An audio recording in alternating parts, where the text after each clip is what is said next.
So 23 and 24 years ago, I worked at summer camps in the Catskill Mountains in New York, and I worked with children and adults with learning disabilities. They had, some of them had physical disabilities, and a lot of them had profound behavioural problems as well.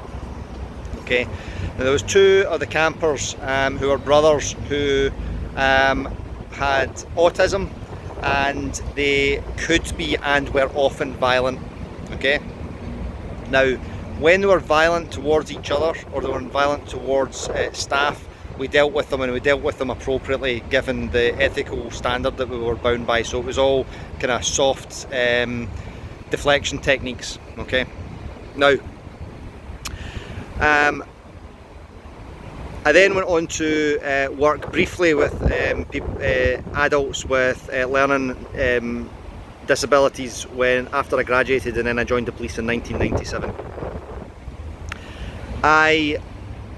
When I started training dogs, I trained harshly, okay, and I was not a balance trainer, I was a harsh trainer, okay, so I trained punitively, trained with choke chains and prong collars, and there was very little reinforcement, or positive reinforcement rather.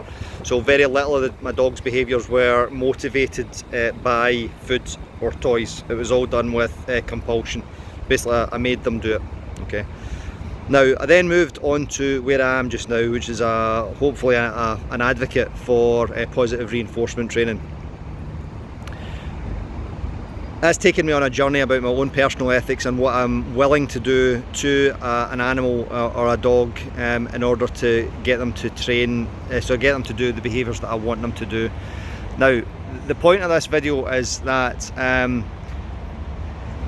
I can, hand on heart, say 99+% of what I do with both my own dog and with my clients' dogs. If I was to apply the same ethical standard to either my children when I was raising them, if I was a teacher to children in school, or to adults with learning disabilities, I would not be in the jail. Okay, so I would not be locked up if I applied exactly the same standard as I train dogs to adults and children, okay, when I'm teaching them. So adults with learning disabilities, or if I was raising or teaching children. So what I would like you to think about is, if there is a trainer out there, or if you're a trainer, ask yourself that question. If I applied the same techniques to a dog as I would to an adult with learning disabilities, or a child, would I be locked up? Would I be in the jail or not? Okay, and see if the answer is yes, I would be locked up, then change what you're doing. If you're working with a trainer and you ask those questions of yourself and think, would this trainer be locked up if you did that same thing to a child or an adult with learning disabilities, find yourself a different trainer. Okay, so if you were to walk in, I'm doing say for talking sake, I'm doing a behavioural modification program for an adult with learning disabilities, and I walked in and the first thing that adult did was look at me in the wrong way, or was aggressive towards me, or did something that I didn't like, and I smacked him over the head with a rolled up towel, or I shocked him with an electric collar, I would get locked up. Okay, I would be in the jail. Okay, we have laws against these things, and unfortunately we don't have enough laws against these things for dogs. Okay, so it's a really clear ethical standard. I actually can't think of a clearer example.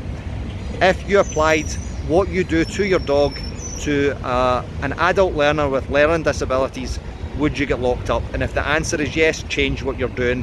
And if the answer to that is yes, when you're applying it to the trainer that you're working with, find another trainer that can answer those questions. No, I would not get locked up. It's the same standard. All right. So yeah, have a wonderful weekend, guys. This is my city, so I'm sitting on the south side on the Clyde. There's the Squinty Bridge. Yeah, have an awesome weekend, and I'm wishing you love and peace.